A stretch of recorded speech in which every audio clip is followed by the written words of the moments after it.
Getting to know someone deeply isn't complicated, but it also isn't easy. Some of the specific steps in getting to know someone include the following. Be open. To really get to know someone, we have to be open to changes in our preconceived notions of what makes people tick. We have to remove our own prejudices and filters and search for who people are deep down. We also have to wipe the slate clean. We have to forget about any conflicts or awkwardness we have had with a person in the past and be present in the moment. Observe. People change from moment to moment depending on what's happening and what they're thinking about.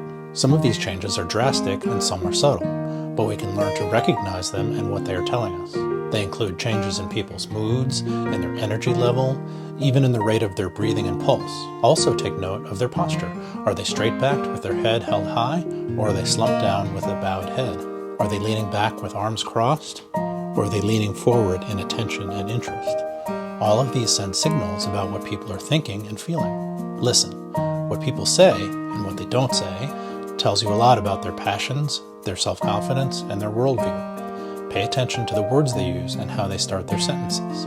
For example, I think that versus here's the deal. Pay attention to what they focus on and what they let pass as indications of what they care about.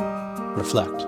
Once the interaction is over, take some time to think it through and reflect on the meaning behind the different elements. What may not have occurred to you in the conversation may become clear when you have time to think it through. What are the key points or messages you can take away from the interaction? What did you learn about the person? Remember, finally, don't lose all of these great insights. As you learn more and more about somebody, take the time to remember them or write them down.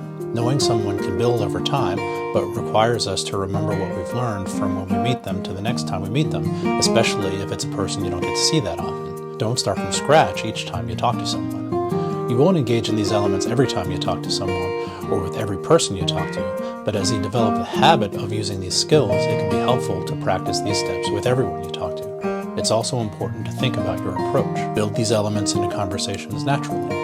Hit that follow button for more, and thanks.